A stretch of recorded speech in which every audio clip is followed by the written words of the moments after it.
Hey everyone, Aaron here. Welcome back to the channel. I've been inspired to try to do a second video today since the list that I have of things to do videos about just keeps getting longer and longer. So one of my favorite things is when one of my favorite celebrities surprisingly talks about Scientology. And Bert Kreischer is one of my favorite comedians.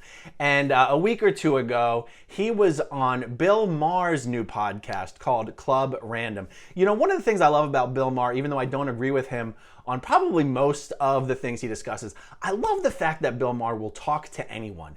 Bill's one of these guys who has close personal friends that are on the complete opposite end of the political spectrum as he is, and I just respect the hell out of that. So he was talking to Bert Kreischer on his podcast, and you know, everyone knows Bill Maher's position on religion. He's very anti-religious. He's down on all religion, and I tend to stay away from being generally anti-religion, and I also stay away from partisan politics on this channel. I figure that's not why you came to this channel, it's not why you watch my videos, so why should I serve any of that up? But that being said, this is a conversation that I wanted to bring to you. They're going to talk about some religion in general, Christianity, Mormonism, etc. But I want you to see this conversation because I want you to see how Scientology gets involved in this conversation. So let's take a look at it. You know, I mean, I don't know what your relationship is with Mr. Jesus Christ, but just for example, like, I know people get upset. I watched your fucking movie. Trust me, trust me. As a dude who has hardcore panic and rituals through religion, I watched it and I was like, someone switch him. Yeah, but like, we don't know if there was a historical Jesus. There could have been. Yeah. You know, I mean, if you think he's God, okay, well, then that's a whole different discussion, and it's not a discussion at all, it's a belief. So we don't have, like, proof there actually was a Jesus? No, I mean, all we have is 5 people talking about it. And what's suspect is this. Jesus dies... You're going to fuck me up now. You know you're going to fuck me up. I hope so. Jesus dies in 33 AD, right? I mean, we started counting at time. It was one of my first jokes. Like, boy, you know you're big when they start counting time again. He dies in 33. The Gospels are written from 70 AD to 110 AD. And so none of the gospel writers were contemporaneous with Jesus. Yeah. They didn't know him. People think that because some of their names are the same as the apostles, but they were not. 70 AD is what I'm talking about. That's when the first gospel is written. That's the gospel of Mark. He didn't know Jesus. Either did Matthew, Mark, Luke, John. None of them. For a guy who's incredibly anti-religious, Bill seems to know an awful lot about the Bible. If you're a super religious person, if you're very Christian, you're a student of the Bible, comment down below. Is the stuff Bill, because I have no freaking idea. I know nothing about religious history, literally, nothing. Let me know down below, are the things that Bill is saying about the Bible, do they jive with your understanding? Is he at least, I'm sure if you're religious, you don't agree with Bill, but do you agree with the facts that he is portraying here about the Bible as he is portraying them? I'd be very interested to know.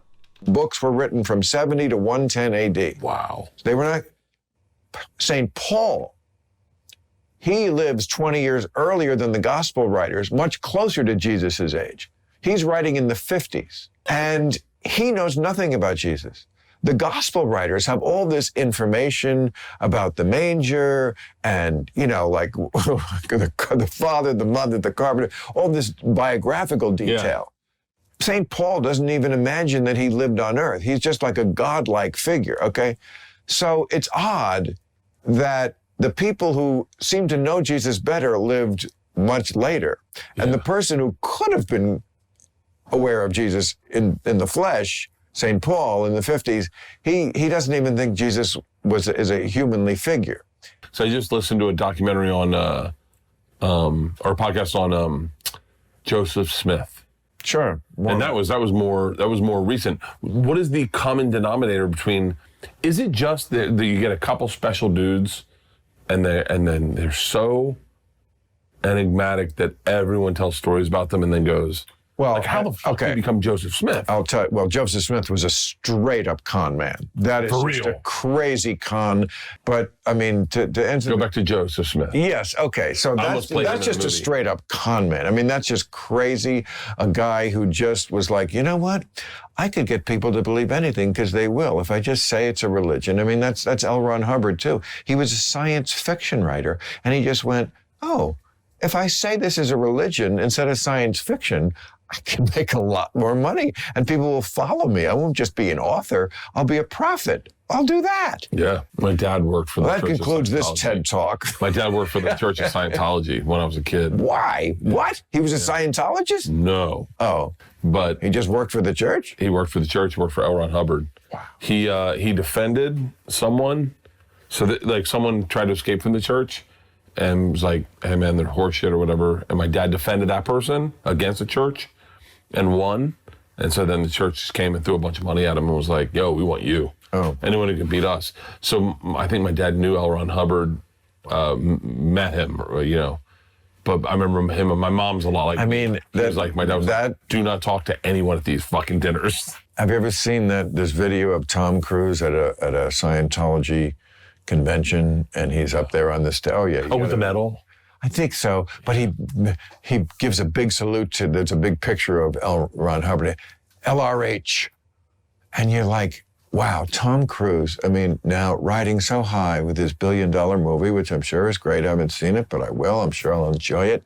I'm a big fan of Tom Cruise, the movie star. Really, I think he picks great scripts. He's a smart guy. Oh, he's a fucking amazing. It's like to me, this epitomizes the mystery of religion. Like, how can a guy that smart in so many areas then believe in Xenu and 12 trillion years ago and the galactic warrior and the volcano with the bomb and like this, like, are you kidding?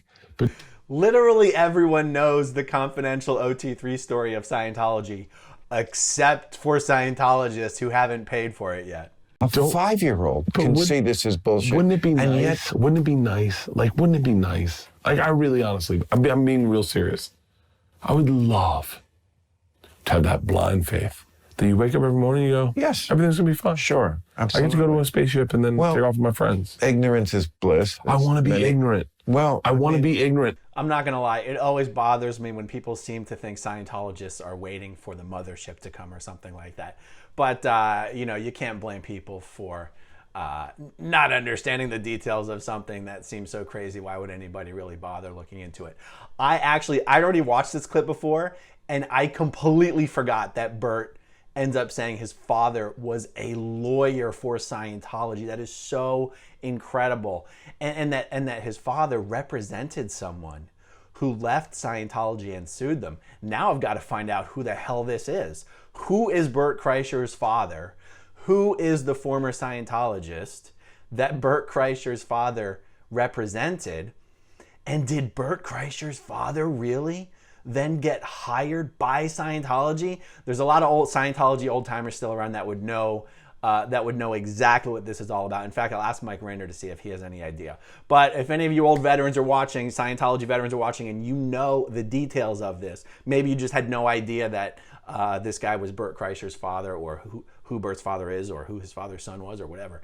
Anyway, if anyone knows more details about this, put it down below. If you have the details and you post it, I'll pin it as the top comment. All right, everyone, that's all I've got for now. Thank you, as always, for watching. Thank you to all of you who watch until the very end, and I'll talk to you soon. Bye. Okay, if you want to see my rock and roll songs, click right on this guitar. And if you want to see a different one of my videos,